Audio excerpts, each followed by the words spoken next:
This is Battle Tactics for Your Sexist Workplace. The podcast that knows, yes, your workplace is sexist. Even if you've hardly been at your workplace for the last 17 months. No, for real. I'm Eulas Story. I'm Jeannie Yandel. And if you want to support the show, 1, we thank you. And 2, become a patron at patreon.com/BTSW. So this episode is with a guest we really, really love talking to. Mm-hmm. So we are bringing you our whole entire conversation with her. It's kind of a long episode. It's worth it. Yeah, I think so too. We recorded this episode earlier this year, and we talked about something we are all still grappling with, like we mentioned in our previous episode, everything and everyone we've lost because of COVID. We lost over 500,000 Americans to COVID. It is a level and a magnitude of loss that we actually are not able to process. And as the numbers get bigger, our ability to have like empathy and real understanding for all that's been lost goes down. I'm so honored to introduce our guest. Her name is Marisa Renee Lee. She's an entrepreneur. She's worked on the My Brother's Keeper Alliance for the Obama administration, no big, and she's writing a book called Grief is Love. It's about how to have a joyful life after suffering a significant loss. So, we're going to jump in. Hi, Marisa. Thank you for joining us today. Thank you for having me. This is great. Oh, we're really excited about it. So, you might be wondering, like, why are you guys talking about grief on a show about, workplace sexism? Do they overlap? How do they overlap? And the truth is they overlap like crazy because human beings be going to work and human beings be dying. And it's so sad. And this is me introducing to you that we have a lot of new grief, Jeannie and I, that we're low-key calling you to counsel us through, low-key calling you to guide us through, but also because we're aware that we have to return to the workplace full on someday. And we really want to know how. So, I can start just because it feels so weird to say it, but my husband passed away March 28th of last year, and my mother passed away July 25th of last year, or 24th, something like that. And man, the grief is just real heavy, and it kind of comes and goes from day to day. And where I think I'm going to get something done sometimes, I don't. And I've been showing myself a lot of grace. Like a lot of grace. Like, am I supposed to be moving right now? Yes. Have I packed a box? No. Are the movers coming in 2 to 3 days? Yes. Will it get done? Sure. Because, the universe will pull it all together. But as I'm experiencing this, I'm sitting in so much gratitude for not being in the workplace. And then I'm sitting in a lot of fear, I guess, for how to adjust back to it when that expectation is going to come my way. All right. That's Eula's grief story. Jeannie's got one too. Jesus, what are you guys doing to me? I should have brought a cocktail for this one. I know, we really should have. Yeah, you're not wrong. I'm gonna pretend that my water is something a little stronger. So my Aunt Lolo passed away this summer. She was sort of one of the you heard stories in sort of the first part of the pandemic about hospitals triaging who they could and couldn't see. And so that was the case with my aunt. She was able to die at home surrounded by her kids, which I'm really glad for. And I'm from Chicago. I have a big extended family. We haven't been able to gather to sort of mourn her together, which feels really odd. And I work in a newsroom. And I have off and on been part of the COVID coverage here in the King County region, here in the Seattle region. I'm currently the editor for the COVID team. I run the COVID team. And so the amount of loss I'm feeling just for hearing about people who are still very sick, who are having a difficult time finding a vaccine, for watching the reporters who have been covering this for the last year try and deal with, their own exhaustion and feeling like, they can't step away because it's such an important thing to cover. It's weird. I don't really know what the word is for that feeling, but it feels a lot like grief. And so that's sort of where I am. That's my grief story, I guess. Yeah. Oh Lord. Okay. So first, I just want to acknowledge both of your stories. Thank you for sharing them. I think it's important for all of us to be having these conversations. At this point, not including the people who we lost, under normal circumstances last year. In the United States, we lost over 500,000 Americans to COVID. And it is a level and a magnitude of loss that we actually are not able to process at the individual level. Like, there is a psychological response called psychic numbing. And as the numbers get bigger, our ability to have like empathy and real understanding for all that's been lost goes down, unfortunately. It's a part of how we protect ourselves, which is to say that, like, sharing these individual stories, Eula, I don't know, forget packing, we can find somebody to come put your stuff in boxes. Like, don't even worry about that. I'm like, how are you even standing upright, having lost a spouse and a parent in the middle of a fucking pandemic? Like, I have no idea. And Jeannie, the media stuff is real.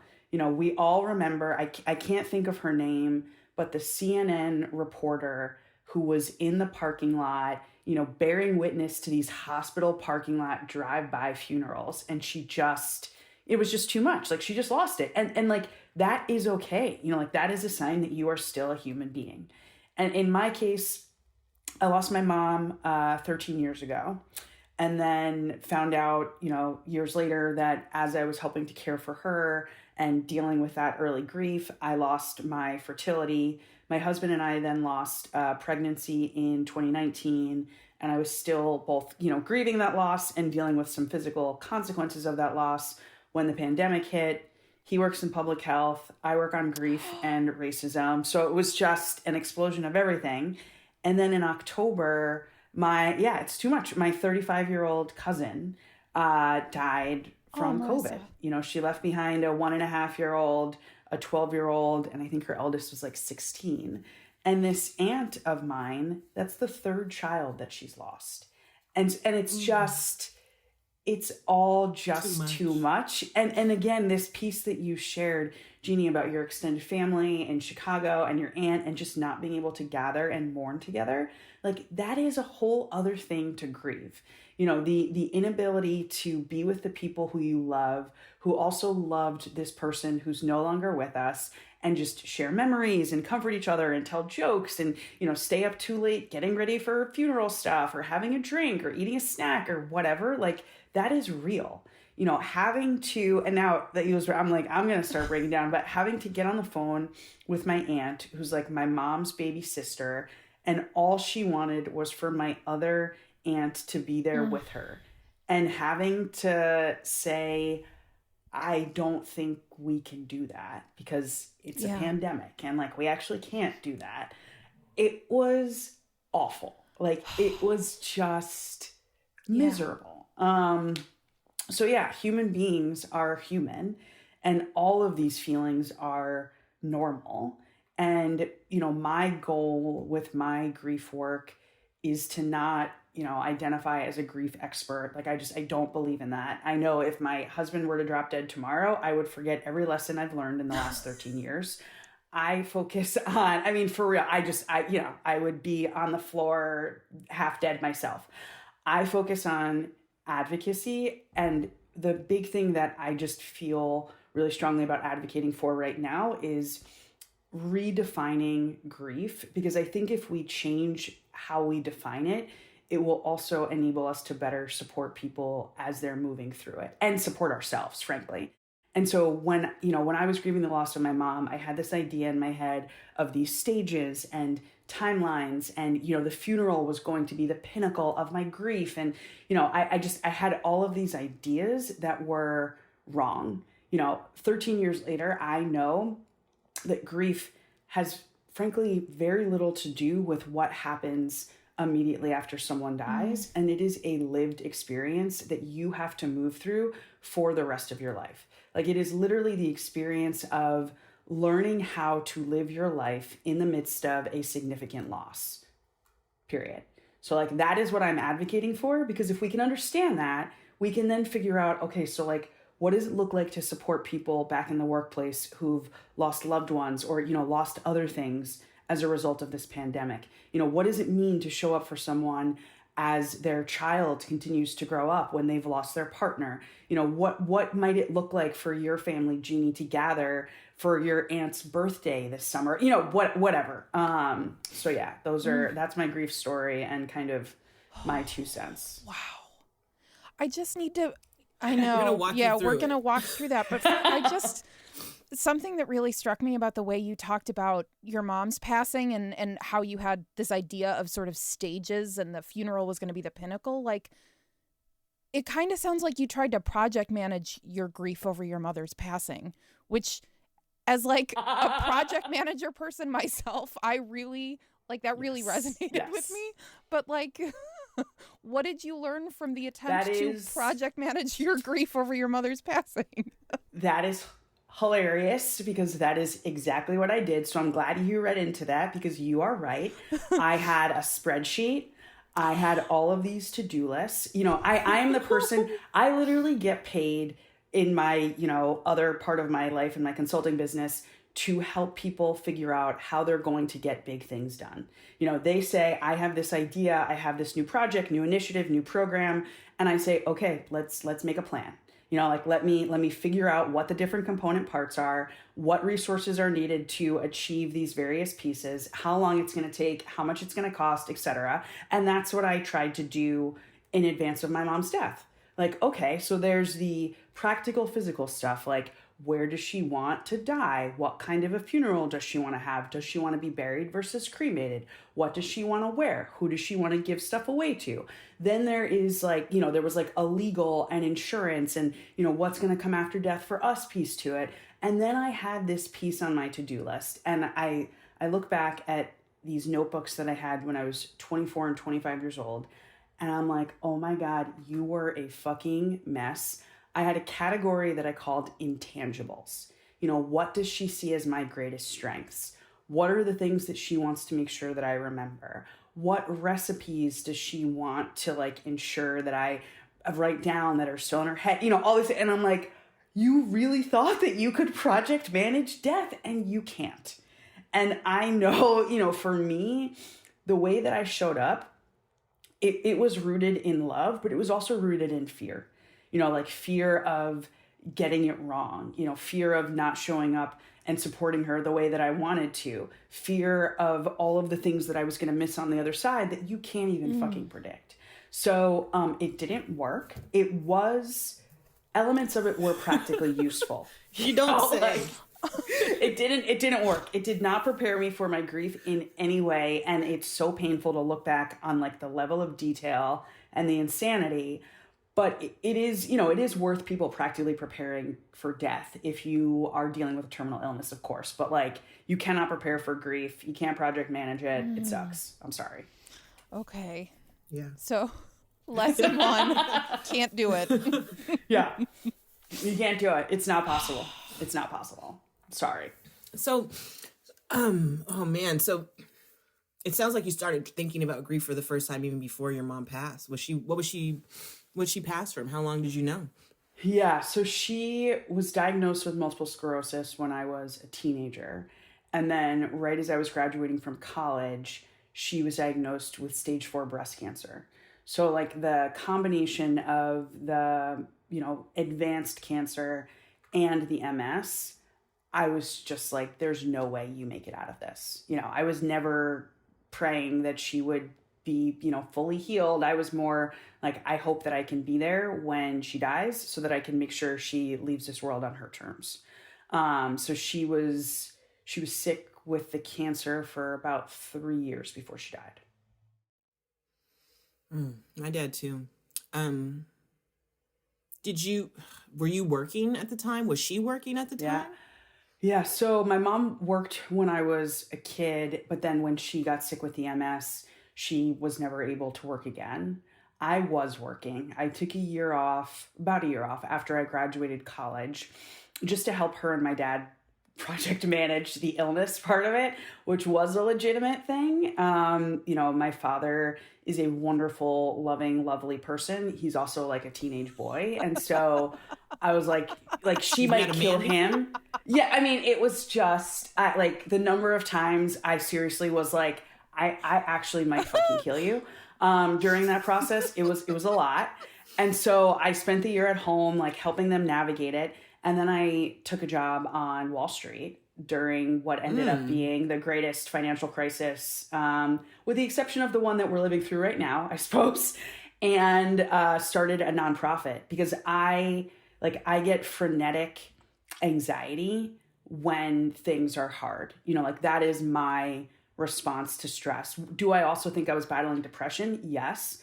But I couldn't sleep and I needed to be productive. The project management thing, again, like I can't save my mom, but can I start a nonprofit that throws parties and raises money to fight breast cancer to save other people's moms? Yeah, I can fucking do that. So it was wild. It was wild. Was there anywhere in there that you rested? No, not really. No. Oh, okay. No, it was, working on a banking platform. And toward the end, I had told the bank, actually, I need to resign. My mom's no longer undergoing active treatment. We were dealing with a high pressure, like compliance situation. I was like, I can't do this and be there for her. And they were like, no, we're not going to let you resign. Like, it's okay. We'll work with you. I know. An old, conservative, very white investment bank. I know. It's really hard to believe. It's phenomenal when I look back. When someone says that to you, what is your face say back to them? I think I was like, are you sure? I was just so shocked. I was also worn out, exhausted, 24 years old. My mom just stopped undergoing active treatment. It was like right after our last Christmas. I was a mess. I was a mess. But they were like, yes, you're not resigning. So I would split my time, be in the city 3 days a week, be at my parents' house the other 4 days a week, try and catch the dry cleaners in between. And then I wanted to have fun. I was early 20s living in New York, trying to like live the Sex and the City lifestyle. So my form of rest back then, I feel like, was like going to a bar in the West Village with my girlfriends or hosting one of our charity parties with cute boys. Like it wasn't, I didn't understand the real concept of rest back then. Marisa, when we first started talking, you also mentioned the pregnancy loss that you went through in 2019 as part of your grief story. Was going through that grief process any different? I mean, were you able to apply any of the lessons you learned? Was it different at all? That's a great question. Yes, it was very different in a lot of ways. First of all, I feel like one of the main things that I learned from grieving the loss of my mom was that I kept a lot of things to myself, for a variety of reasons, I'm sure. One of them just being this feeling of judgment / shame that I feel like I experienced, grieving for too long or, not grieving in the right way or, the way you describe grief as this like up and down, one day you're like, oh, I'm like so productive. I'm going to get all these things done. And then 2 hours later, you're still on the couch. Like I couldn't figure it out. And I really, really, really struggled. And so when we got the call, initially I was in denial. This is so crazy saying it out loud, but I sincerely believed that I was pregnant. Our fertility specialist was wrong and that they had mixed up my blood work with this other poor woman. Like literally was like, oh my gosh, this like poor woman. So we get the call from the fertility specialist. My husband immediately is like crying, like, oh my God, are you okay? I'm like, I'm fine. I'm just going to put on my flip-flops and go to Walgreens and get an at-home pregnancy test. So I bought 2 and they were both negative. And I was like, what the fuck? How is this actually possible?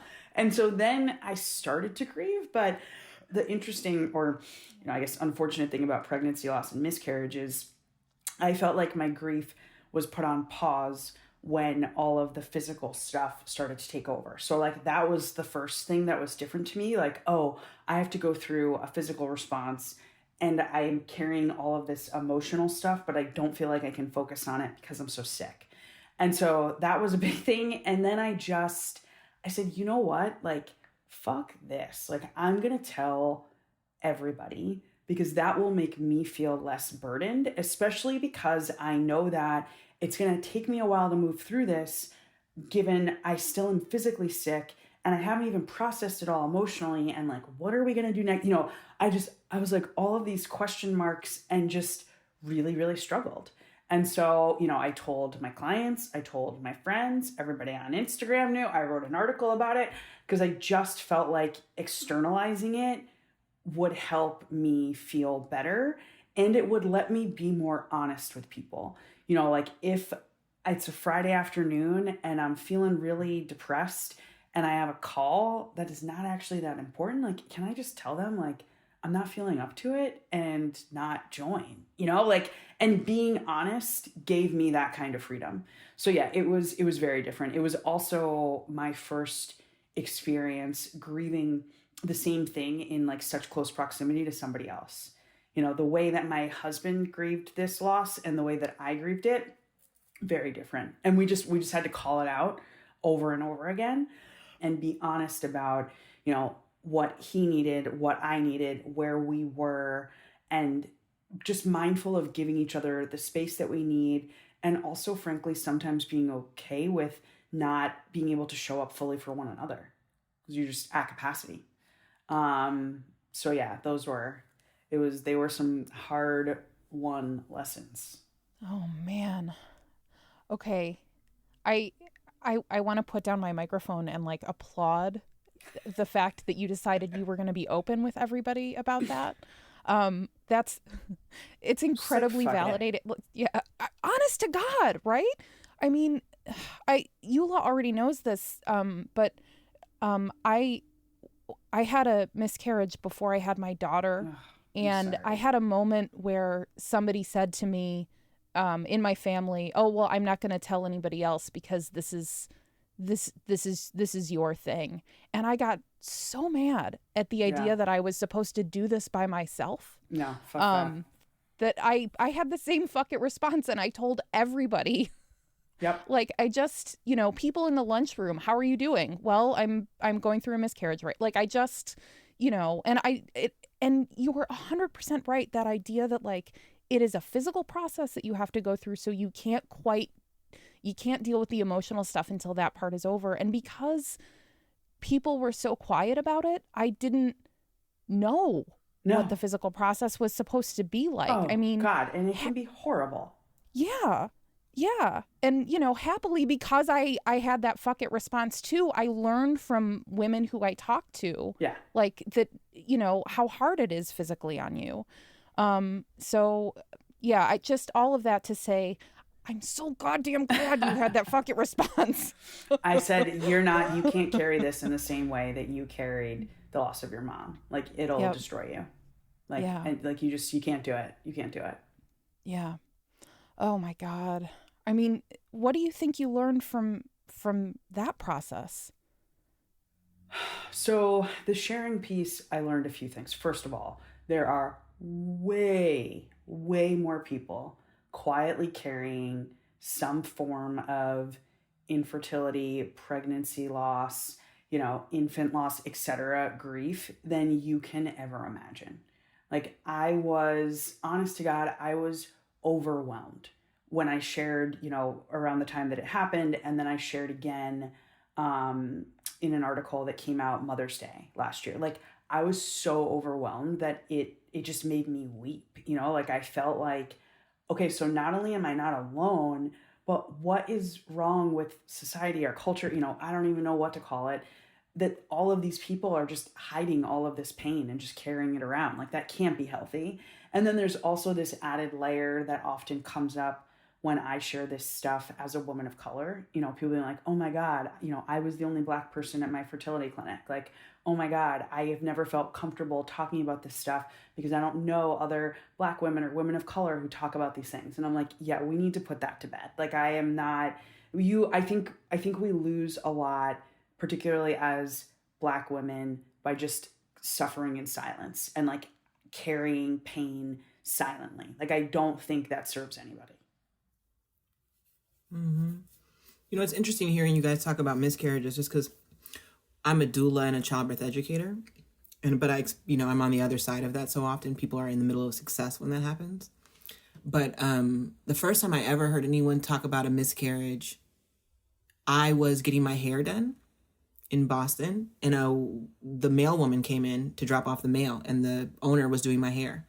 And she hands her, so she comes to the back of the salon to give her the mail, and she hands it to her, and the owner says, well, where's this baby? You know, I'm so happy to see you, kind of thing. And she said the baby didn't make it. And she just left. And I just kind of sat there for a while and sat in it. And, you know, people talked about it, I think, maybe as she left. But I remember sitting there long enough to think, to like come to my own conclusion that this woman has to do this every single place she goes on her route. Yeah. And that was like, you know, her introduction back into the workplace. And God, that's heartbreaking. I remember thinking how brave it was for her to say that, how weird it was for her to say that, how inappropriate it was for me to overhear it. Like, all of those things came to mind. And but it never left me. You know, that thought never left me. So hearing you guys speak about it, I just think about, yeah, you know, there's just no easy way through it. Were you working at the time, Marisa? Of the pregnancy loss? Yeah. I was on a call with a client when I saw like the doctor's office number. And I didn't even say anything because I'm like, oh, she'll get it. Because I assumed I was going to be texting her later being like, and by the way, you know, we're pregnant. And clicked over and he started talking. And immediately I was like, wait, let me get Matt. I don't know where this is going, but I don't want to hear it by myself. So yeah, I was very much in the middle of a work day when it happened. And, you know, everybody was like, take as much time as you need. Like, you can ignore all of us. And, you know, it's my business. So like, I can ignore people, but only for a certain period of time because I also need to pay the mortgage. But they were really compassionate and supportive and kind. And understanding. No complaints. They were great about it. But I think part of it was, you know, this is a woman too, who was my main client. And she's had a bunch of friends go through similar stuff. And she just said, you know, like, this is serious. You know, I remember at one point her saying like, this is serious. And I was like, yeah, this is serious. You know, like even if you don't totally get it, and, you know, she's got 2 kids of her own, she hasn't gone through that experience as far as I know. The fact she said like, this is serious. I was like, oh, thanks. Yeah. Appreciate that. Mm-hmm. Did you get rest in 2019? Did I get rest in 2019? Yes. Frankly, in large part because I felt like I had to be really good about taking care of myself leading up to this process. So it was very much framed around trying to create life. And then when it didn't happen, I was just so sick for many months that I didn't have a choice. So yeah, I got a lot of rest, and I got a lot of rest in 2020 because some of the health stuff was like underlying and continued to linger, and it's something I have to continue to deal with today. So yeah, I have changed my personal care routines dramatically. How did you survive all of that? That's a great question. How did I survive? I mean, I have a phenomenal network, and network is like not a strong enough word. Like, I'll say extended family. You know, I have 11 roommates from college, which is absurd, but true. And they're almost all type A. Not at the same time. Well, at the end, yes, we all, but like it was like adjoining suites. So it's not like we were all just in one room having a slumber party every night, although that sounds awesome. And when they hear that, they're going to want to do that. But yeah, I had 11 roommates from college. I have a really strong like high school crew. You know, my dad didn't really know what to do, but he managed to send chocolates from the hometown shop. I have an amazing partner. You know, I want to kill him sometimes, but he's pretty phenomenal and has gotten really good over the years at like being a grief partner because he's had to from, you know, the loss of my mom. And I just, I just kept telling myself, like, this is temporary. Like, it can't always be this bad. And that is what I would say to someone who's going through the early stages of grief. Like, Eula, from my perspective, you're still in the early stages. Like, year 1 is like 60 seconds, basically. Like, it won't always be this bad. Like, it's always going to be there. Oh, yeah. I mean, I promise. I lost my dad when I was 18, so. Jesus, I've done this once before. Everybody's going to do it, Marissa. I know, but that doesn't mean it's easy. If it helps at all. No, but I'm a Scorpio. I don't know if you know, but this is what I was built for. Oh. The Scorpio, if you pull out like tarot cards, death is a Scorpio card. Oh, interesting. October, November is when everything in the world is dying. Oh my God. I never thought about that. Holy shit. Okay. Yeah, so I'm low key built for it. Like for real. Because every joke ends with someone dying, or every comedy ends with dark humor is my thing. And so I would say when I lost my dad at 18, I ran. I ran for a couple of years. Maybe 17. And then when Marvin died, I kind of sat down a little bit. And the pandemic forced me to sit alone because I don't live near family or friends. And there was loneliness in that, but there really wasn't, Marissa. The weird part is it allowed for me to focus and think and process and see all these really beautiful signs that Marvin sent. Yes. To be really present with him. It was a real blessing for that. And I've sat in gratitude because with both Marvin and my dad are like people. You know what I mean? Where you if you're in Seattle and you say Tyree Scott, it's like, yeah, we know Tyree Scott. If back in his day, I should say. And with Marvin, it's like that in Boston. You just know who he is. And so when my dad passed away, there were too many people in our house when he passed. Yes. If that makes sense. And my mom left. It's funny because what we block out is interesting because years later, someone told me that my mom left after my dad died. And I was like, what do you mean? Where'd she go? And they were like, she went to California for 2 weeks. And I was like, I don't remember that at all. Wow. Wow. But so my point is I was the only person in the house for 2 weeks with after my dad died in our home because my brother wasn't there. My mom wasn't there. I don't know who was home with me. But at the same time, I'm sure I woke up every day and someone was in the kitchen before. Yeah. That's my point. Yeah. So with Marvin's passing, there was a real beauty in that there was no one here every day. People called and I still got a lot of connection with people, but I didn't have to fake myself for every single person through the door. And I didn't have to leave because people kept coming. Yeah. That's one thing that happened with my dad died. People kept coming. It was like this weird thing where I'd be like, Beverly's not here. And they'd be like, I know. I just wanted to be here with you. And I'd be like, I'm not staying. Yeah. And they'd be like, well, I'll stay. And I'll be like, well, then you can stay. I have to go to work. I worked at a burger place at the time. But I know I didn't really grieve. I didn't sit. I didn't rest. None of that happened with my dad. I truly ran away from the thought. My dad was such a pillar that I really just didn't want to have the same conversation so many times with people. People explaining to me who they had lost. Oh, gosh. And me having to explain back, and me having to be an 18-year-old with the best listening ear, right? Literally, having to that's console my grown men and grown women. But they expect it, right? Your For dad. those of you who are listening, Marissa just extended her middle finger in a common expression. No, it's fine. Yes. No, it's true. But but I would say that the blessing in Marvin's passing is that I get a better idea now of how far we go when we die. And I really get that the conscious, the thing that is thinking before I speak, sticks. Yes. Sticks and stays real close by. And that the physical body is moved and, altered and really, burned to a crisp at this point. But the conscious is clearly present. Marvin speaks in conversation with me. If I speak to him, he responds. If he comes to Livy in dreams, we both have altars. Livy's our son. We both have altars, Livy and I, where we're able to, feed him and interact with him and engage with him. And I don't know, Marvin. What else? It's not as bad as you thought it would be. Yeah, he said it's all really good. He went to a friend of ours in a dream and said, it's way better than he thought it would be. He came to, I had a reading and he said, Eula's right about all this stuff because he's a Sagittarius. He don't believe in none of it. So he came though in a reading and said it's all true. She's right. Eula's right.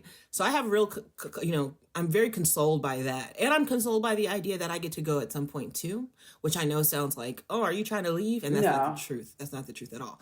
The truth is I'm just consoled in the fact that when I leave, I'm going somewhere cute. Yeah. I love it. versus, somewhere that could be really hard and heavy. And I'm just really grateful for the way I've been able to grieve. But then on the other hand, I'm really sad for people who are doing this for the first time alone. God. Just because I get it. I get how the road doesn't end. Yeah.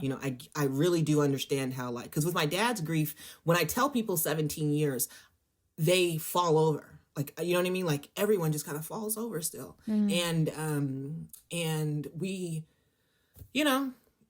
have all never healed the right way, if that makes sense. But the healing will only happen when we're together, blah, blah, blah, blah, blah. And it's hard to get together. It's the hardest thing to do is to get together and talk about grief. I know. Because you feel like you're making everybody else sad. Yeah.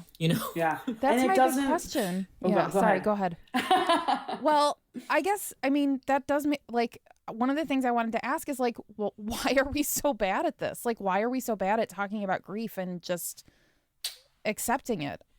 Yeah, I'll be amazed if you have an answer for that, because I don't know if anybody does. But, like, why are we so bad at this? So I think part of it is a lot of people, to some extent, all of us, like, live in fear and, like, carry a lot of fear.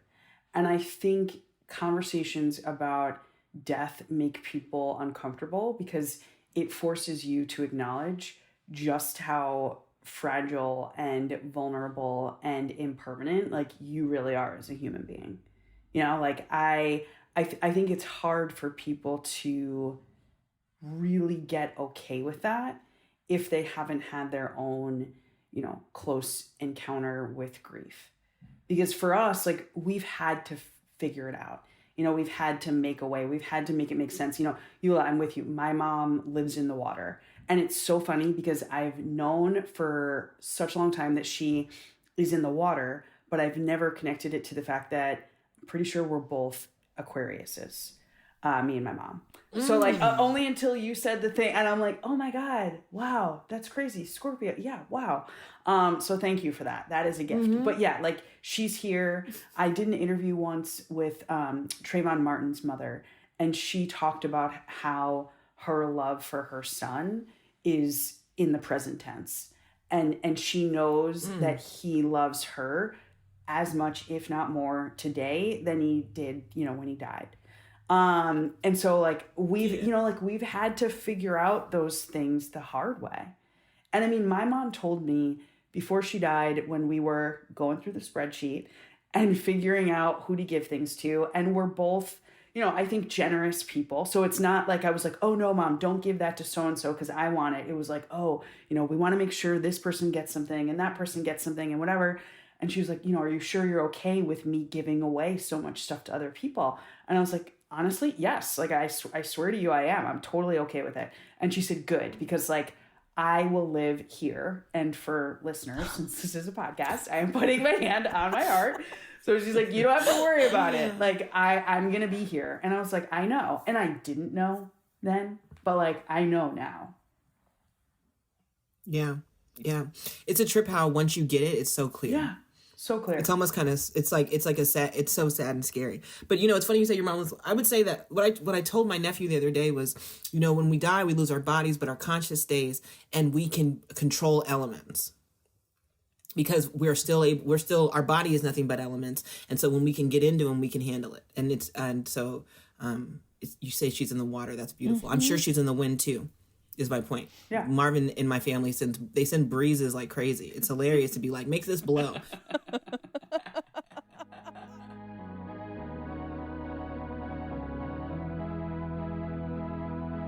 Coming up, Marisa talks about a battle tactic for dealing with grief in our lives and in our work.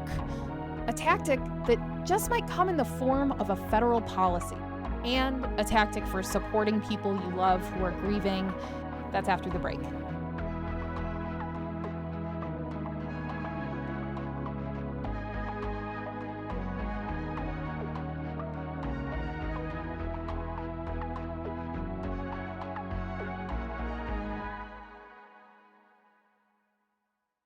So, Marissa, do you think that we've been conditioned to deal with grief and kind of rush through it? And you think that that feeling and necessity has roots in racism and sexism? That's a great question. I mean, I think pretty much everything in terms of our conditioning has roots in racism and sexism, you know, whether we want it to or not. It's just a matter of going back in time and seeing who decided, you know, not only who is worthy, but what types of feelings and emotions are worthy and what we do with them. You know, I had a great AP US history teacher in high school. Shout out to Mr. Malloy. And he forced us to constantly ask the question, like, who wrote it? You know, where does it come from? What is the origin? And I think, generally speaking, and I'm guessing you ladies will agree, women tend to do a better job, not a perfect job, but a better job at dealing with these just like really intense, hard, emotional things. And as a society, we don't, I don't think we value emotion. I think one of the only like deep feelings that we tend to value and constantly are forced to talk about in this country is male rage, you know, but everything else I feel like is sidelined. So yes, I absolutely think there are racist and sexist roots. Everything. I feel you. Do you know how to fix it? Yeah. Do I know how to fix it? I mean, I'm working on it. Do you know how to fix it? I'm working on it. I don't know if you heard, but I have this new definition of grief. I'll say it again just to make sure everybody gets it. Grief is the repeated experience of learning how to live in the midst of a significant loss. So like stop trying to put people in buckets around timelines or telling people, you know, how to grieve or what the different stages are or whatever. No, it's a lot of feelings that are hard, that take time to work through, feelings that require acknowledgement, that require space, that you need to name and figure out what you're going to do with in order to live with them. You know, like there's no getting over it. There's no, you know, magical cure. Like you should be sad if someone you love died. Like what, I mean, that is a perfectly normal response. And you should, unfortunately, have to regularly reckon with that loss if it was a significant part of your life. You know, like you are now someone else's legacy. And there needs to be some reckoning with that. And it is a very emotional and, you know, long-term thing. Like that's, so I am sorry, but my big fix is getting people to talk about it, getting people to actually understand what grief is. And then, you know, putting on my advocacy policymaker hat, you know, thinking about what are some of the practical things that can help facilitate healing. You know, I'm constantly asking myself this question, like, how do we ensure that the things that can make living with grief easier are not a privilege? Okay.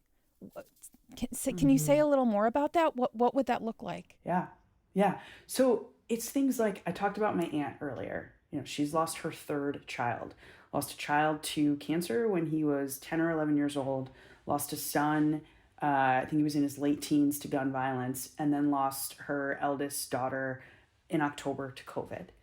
She'd never been for any kind of therapy.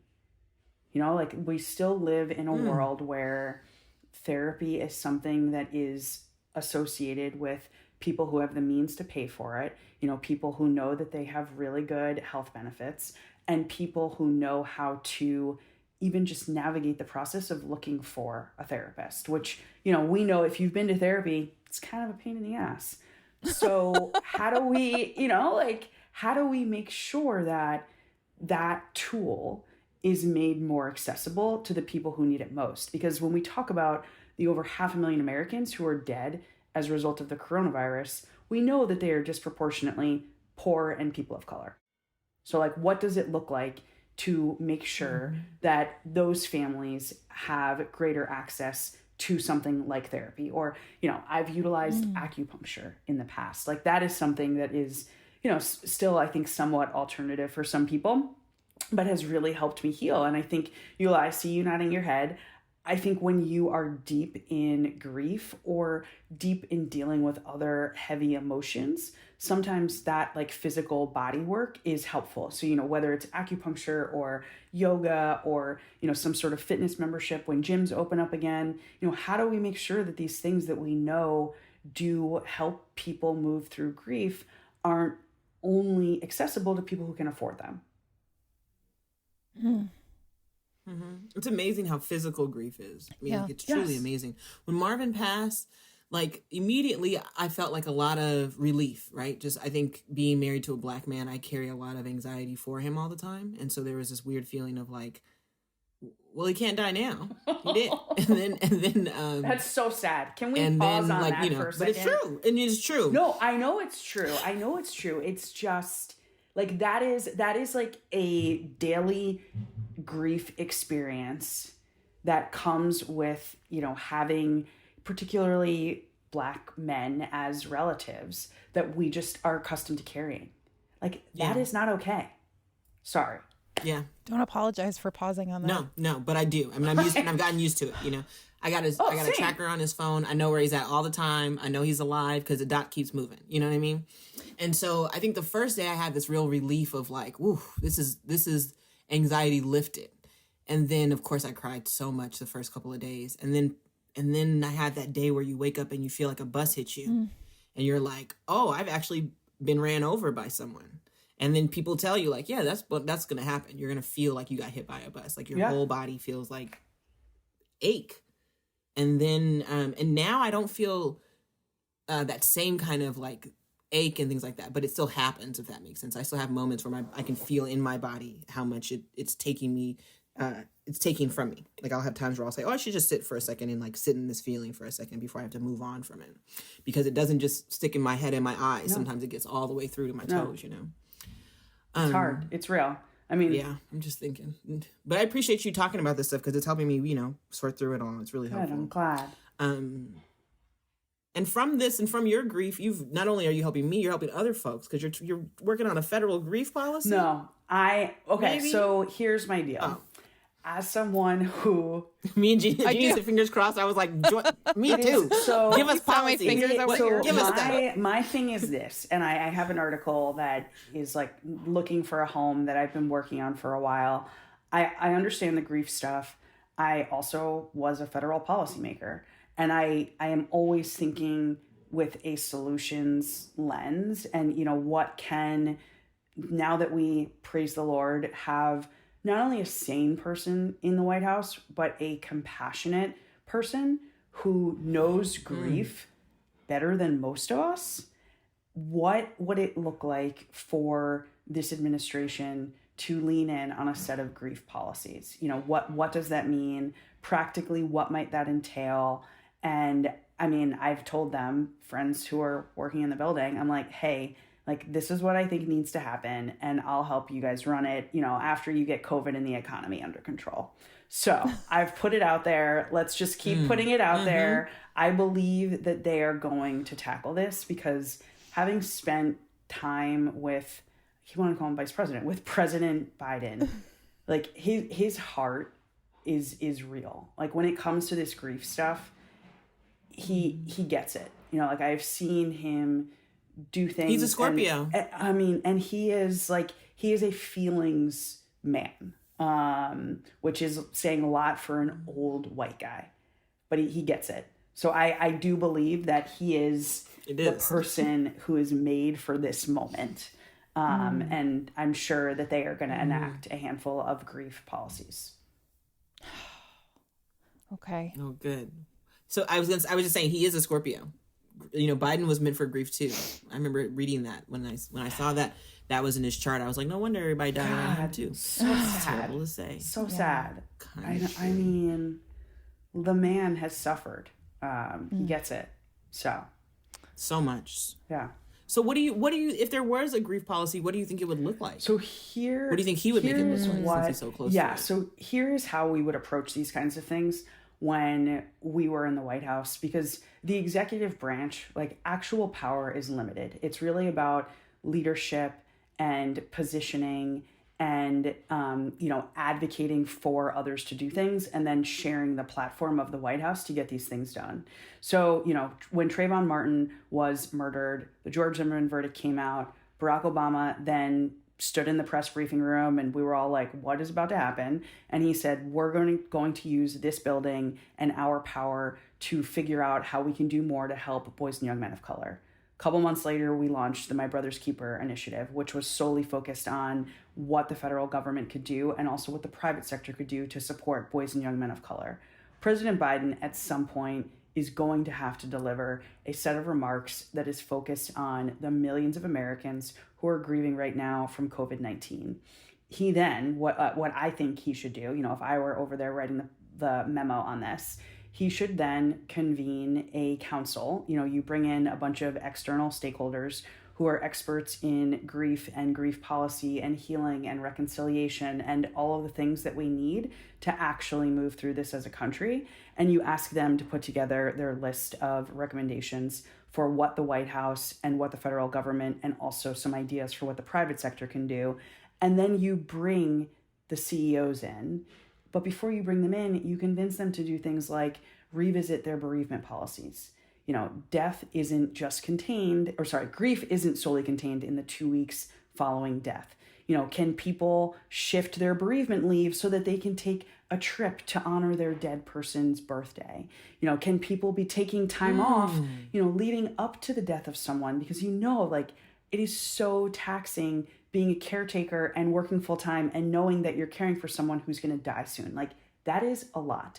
What does mental health policy look like in this country? President Biden talks about walking through the streets of Delaware after losing his wife and his child and hoping that someone would pick a fight with him because that's how much rage he felt over his grief. What does it look like to help people move through that? What sort of coverage are we providing through, Obamacare and Affordable Care Act policies that ensure that people can have access to those mental health services, to services like acupuncture, to fitness credits as a part of their healthcare plans? What are these business leaders doing? There are so many things that can be done. Oh, and then we need to fund a fucking COVID memorial. There needs to be a place where all of these people who have lost loved ones can feel some kind of public acknowledgement, because not only are there people dead, but they know that their person didn't necessarily have to die.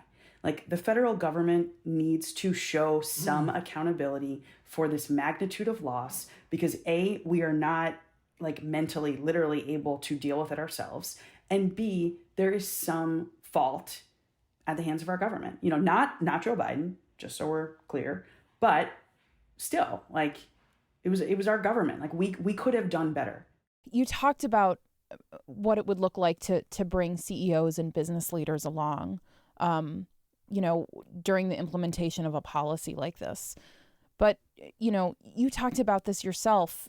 You felt when you were 24 like you couldn't really be honest in your workplace about the depth of what you were going through, right? And part of that could be our own personal conditioning about what we're allowed to talk about and what we're not allowed to talk about. Part of it is also culture, right?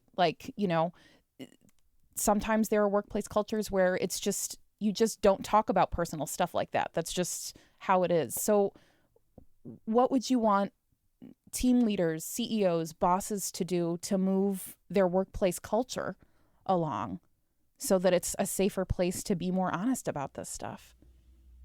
There is this tweet that went viral that you may have seen, I don't know, maybe 4 or 5 months ago. Young woman, her mother died, and she was in the middle of finals in college. And she reached out to, you saw this, you know exactly what I'm talking about. And she reached out to her professors, and one professor said, tell me something about your mom and take as much time as you need. And the other professor said nothing. And I think and gave her a 12-hour extension on her paper. It was so unbelievable, but also so believable. And for me, it's summarized as, first of all, don't be an asshole. Like, just don't. Like everyone has so much suffering and grief that they're carrying from the last year, even if they didn't lose someone. So just have some compassion, have some empathy, and remember that the things that you are saying and doing as a leader are being watched. So why not lead by, leaning into the fact that this has been and continues to be a very hard time for a lot of people, and ask people what they need before they have to come to you and ask for it.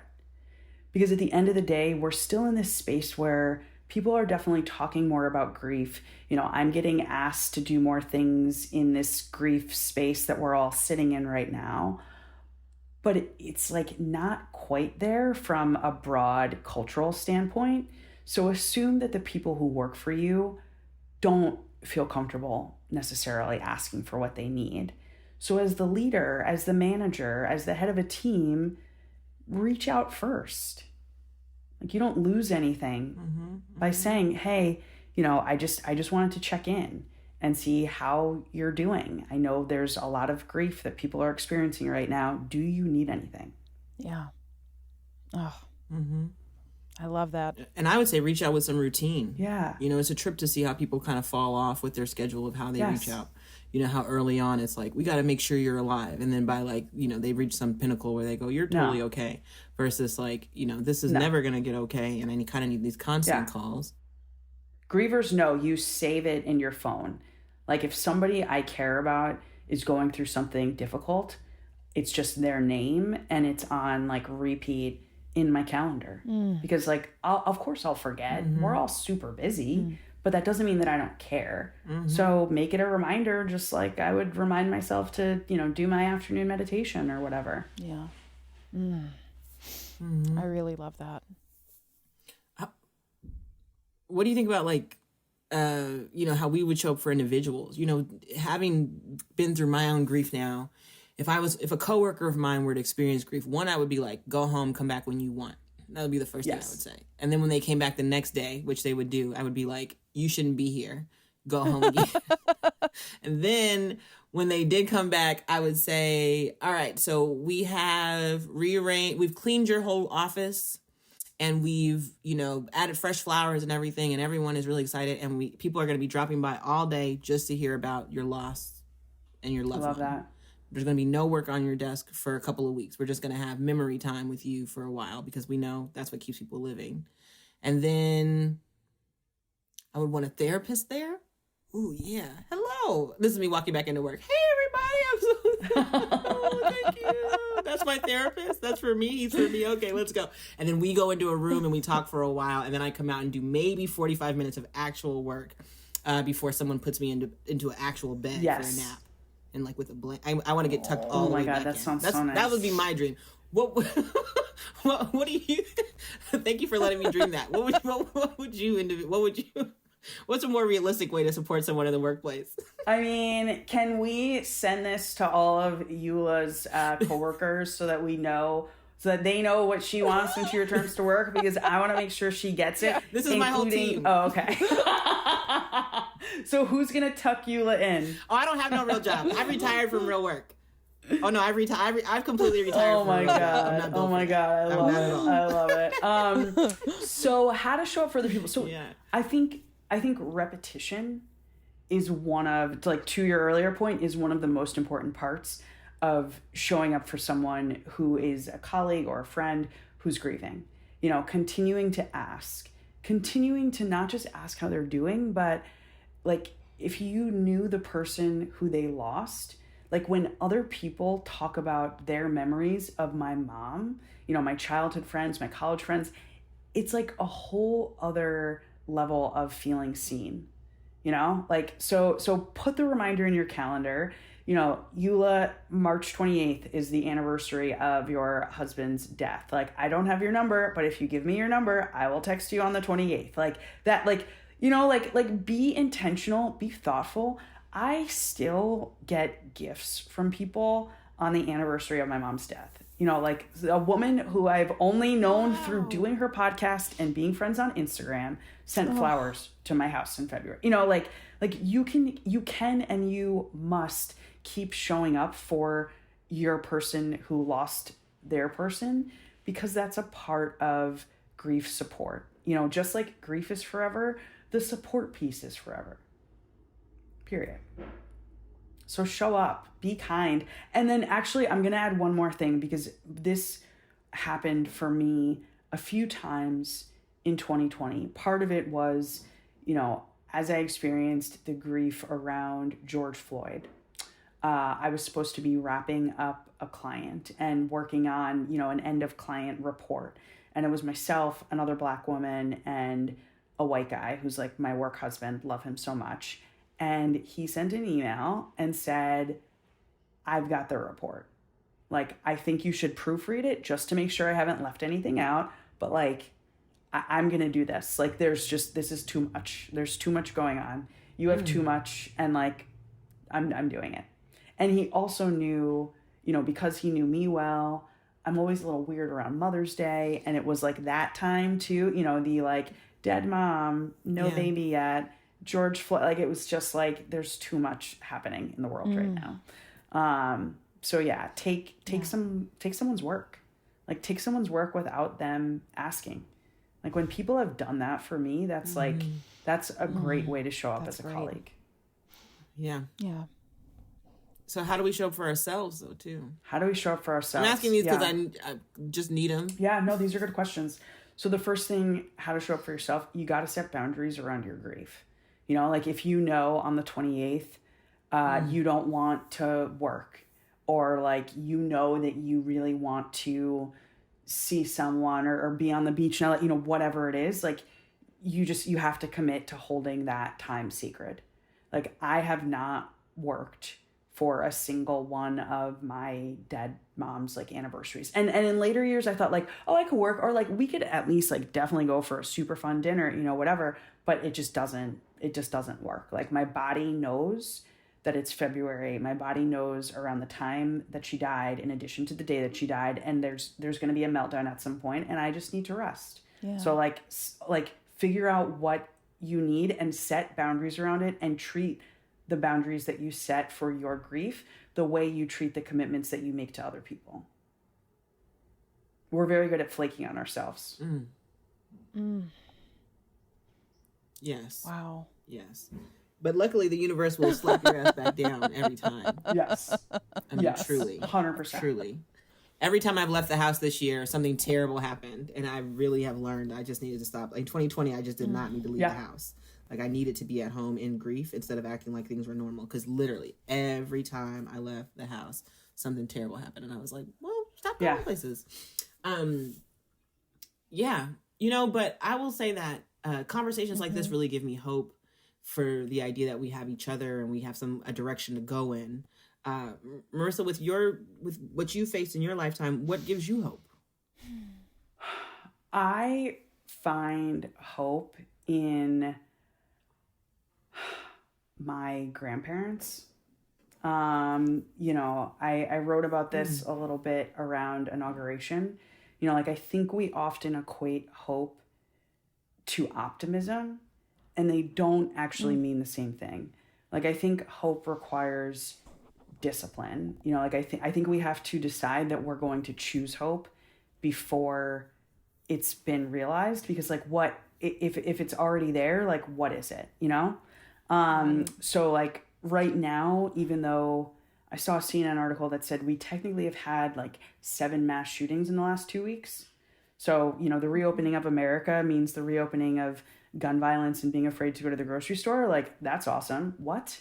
And so still, I am choosing hope, because I look at them, you know, my grandmother, if she, you know, knock on wood, makes it, she'll be 98 in July, and my grandfather will be 100. And I think about what they have lived through, and I think about what they've endured and all that they've seen. And, you know, the fact that not only that they're still here, but like they're still here with a positive attitude, you know, with so much gratitude and with hope for, you know, me and my cousins and our generation and the next generation. I'm like, wow, like if these Black people who have lived through, you know, the most unimaginable atrocities can still feel like good and hopeful and proud to be Americans, like, I can figure it out. I know. It's wild. I've got to get there. And I'm not there. Like, just so we're clear, like, I have spent the last week, you know, radio silent on Instagram because I'm like, I just feel icky. You know, like, what are we doing?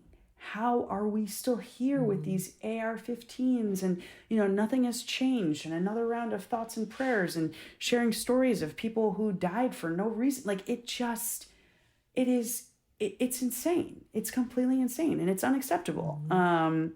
But I am actively choosing hope in spite of it. Marisa Renee Lee is the CEO of a mission-driven consulting firm called Beacon Advisors. She also worked for the Obama administration, where she was managing director for the My Brother's Keeper Alliance. Marisa is also writing a book right now called Grief is Love. It's about learning to live a joyful life after surviving a significant loss. Marisa, we loved talking to you. Thank you so much for talking with us today. Thank you so much for having me. This was amazing. Thank you.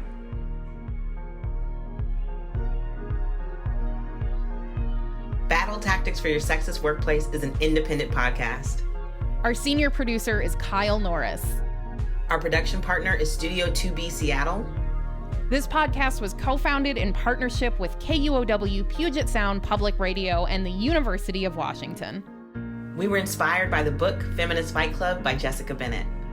Our music is by Kessia Gordon, and our brand design is by Tio.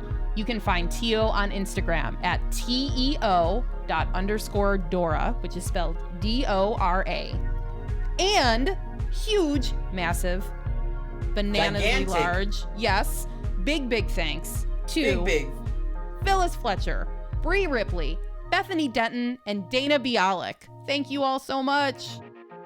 You can get in touch with us on Instagram, Facebook, and Twitter at BTSW Podcast or by emailing btswpodcast@gmail.com. And if you love the show, help us make it. Patronize us. Become a patron at patreon.com/BTSW. And as long as you're at your computer or your phone, please take a moment to rate and review the show on Apple Podcasts. I would love to explain why this is so important. I don't understand why it's so important. I just know that it really increases visibility for our show when people are searching for something new on Apple Podcasts. So take a moment, write a review on Apple Podcasts, and then tell a friend about our show. Word of mouth is actually the biggest way our audience grows, which is extremely cool. And it's the biggest way the fight continues. All right, you guys. Keep fighting the good fight. Bye, everyone. Bye. Talk to you soon.